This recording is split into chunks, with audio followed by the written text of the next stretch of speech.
عبداللہ ابن عباس کہتے ہیں کہ اللہ کا دیدار کیا. اب یہ صحابہ کے مختلف اقوال ہیں، تو میرے خیال میں راجح قول یہی ہے کہ اللہ کا دیدار کیا، کیونکہ دیدار کروانے والی ذات وہی تھی. اور رب نے نبی صلی اللہ علیہ وسلم کو دیدار کر کے ان کی وہ عشق شوئی کی، آپ کی حوصلہ افزائی کی. اس وقت جب قریش مکہ اذیتیں دے دے کے آپ کو تنگ کر کر کے، آپ کو تکالیف میں مبتلا کر کر کے، آپ کو جسمانی طور پر، آپ کو ذہنی طور پر، آپ کو خاندانی طور پر پریشان کر کے رکھ دیا تھا.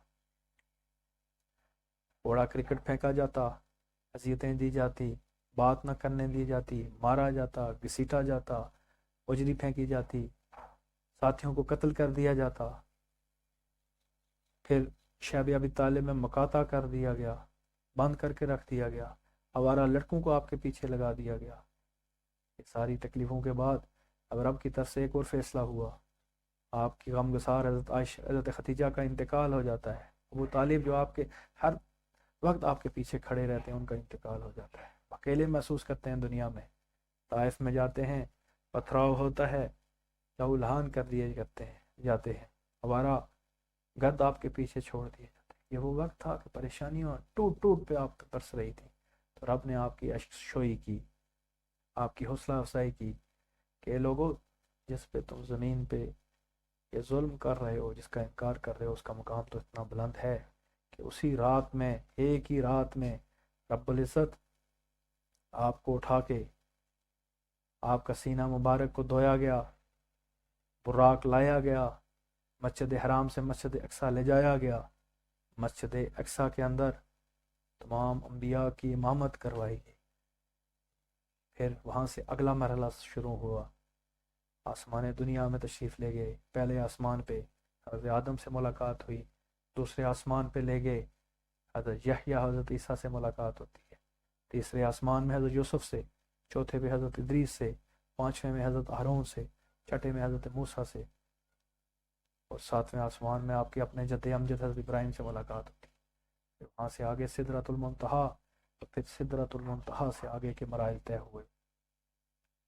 پھر نمازیں عطا ہوئیں، پھر سورہ بقرہ کی آخری آیات عطا ہوئیں، پھر جنت و دوزخ کے مشاہدے کیے گئے، اور پھر واپسی کا سفر ہوا. اور جب آپ واپس پہنچے، کیفیت یہ تھی کہ کنڈی ہل رہی تھی، پانی اسی حالت میں تازہ پڑا ہوا تھا، بستر گرم تھا.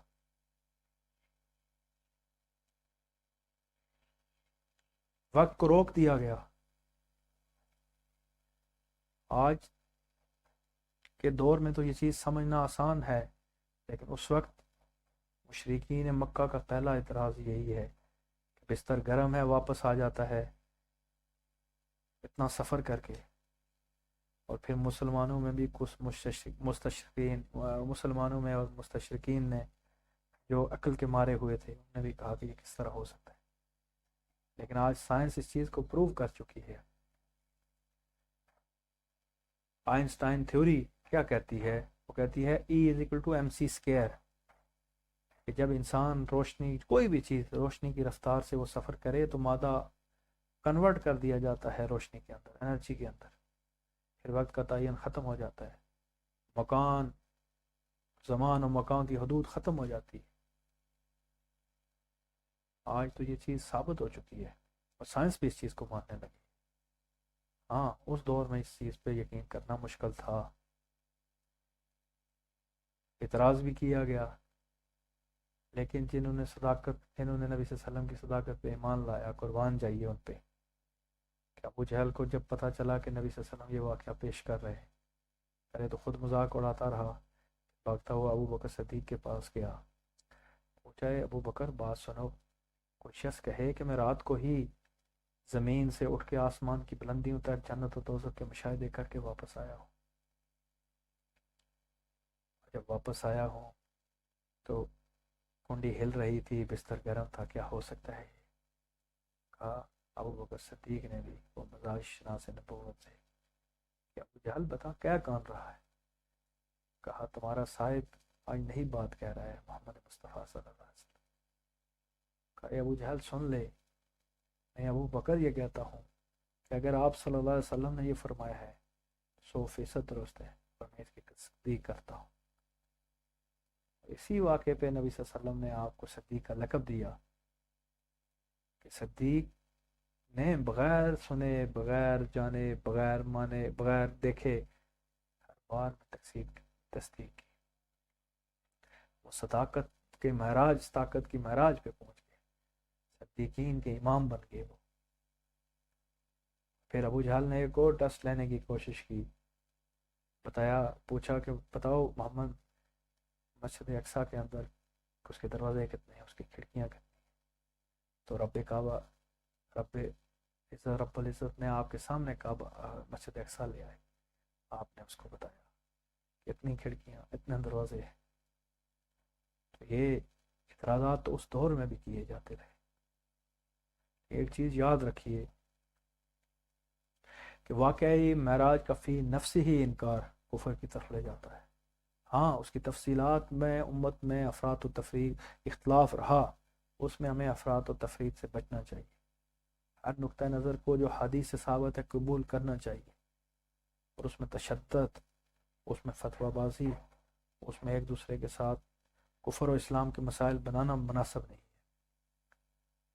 اور یہ معراج کی رات ایک اور عجیب و غریب چیز شروع کر دی گئی ہے، باقاعدہ اس کو منایا جاتا ہے۔ اسی رات میں، معراج کی رات کو، مخصوص اجتماعی باتیں کی جاتی ہیں، نوافل ادا کیے جاتے ہیں۔ تو یہ کہ نبی صلی اللہ علیہ وسلم کی سنت یہ چیزیں کبھی بھی ثابت نہیں۔ ہاں اگر نوافل کا اہتمام کرتے ہیں کریں، لیکن فرض اور واجب بنا دینا وہ بدعت کی طرف لے جاتا ہے۔ اسی افراط و تفریط سے بچنا ہے کہ عبادت ہر رات میں کی جا سکتی ہے، لیکن نبی صلی اللہ علیہ وسلم، صحابہ نے کبھی بھی اس رات کو منانے کا کوئی اہتمام نہیں کیا۔ پھر اس رات کے بارے میں بھی مختلف اقوال ہیں کہ یہ کب ہوئی، کس تاریخ کو ہوئی، کس مہینے میں ہوئی۔ جب مختلف آراء ہوں تو یاد رکھیں کہ واقعہ تو وہ اصل ہوتا ہے، لیکن اس کے اندر رب کی حکمت یہ ہوتی ہے کہ اس کے اندر جب مختلف آراء کسی چیز میں آ جائیں تو اس پہ کفر و اسلام کا فیصلہ نہیں ہوتا، غلط اور صحیح کا فیصلہ نہیں ہوتا۔ اس کا مطلب یہ ہے کہ وہ چیز ضروری نہیں تھی آپ کے لیے جاننی، ضروری ہوتی تو حتمی طور پہ آپ کو بتا دی جاتی۔ تو ایسی چیزوں سے ہمیں کوشش کرنی چاہیے کہ افراط و تفریط سے بچیں۔ پھر عقل کے گھوڑے دوڑانے ہر چیز کے اندر بھی مناسب نہیں ہے۔ انسان کی عقل بہت لمیٹڈ ہے جس پہ ہم بھروسہ کر کے بیٹھے ہوئے ہیں، اور سائنس جس کو ہم عرف آخر کہہ رہے ہیں وہ 100 سال میں اتنے نظریے تبدیل کر چکی ہے، اتنے نظریے تبدیل کر چکی ہے، تو ہم کس پہ ایمان لائیں؟ وہ قرآن، وہ حدیث مبارکہ، وہ اتھینٹک علم اور نالج ہے جو ایمان لانے کے لیے ہے، اس کے علاوہ کوئی چیز ایمان لانے کے لیے نہیں۔ تو آج کا موضوع امید ہے کہ آپ کو پسند آیا ہوگا کہ معراج کے بارے میں مختلف حقیقتیں، معراج کے واقعات کے بارے میں مختلف کنسیپٹس، معراج کی حقیقت اور اس میں امت مسلمہ میں اختلاف رائے، باعث سے کیے جانے والے اعتراضات کو بیان کیا گیا ہے۔ تو انشاءاللہ تبارک و تعالیٰ مزید پروگرام لے کے آپ کی خدمت میں حاضر ہوں گے۔ میرے پروگرام کو سبسکرائب کریں، یوٹیوب چینل کو سبسکرائب کریں تاکہ مزید اسلامک انفارمیٹیو ویڈیوز آپ تک پہنچ سکیں۔ وما علینا الا البلاغ۔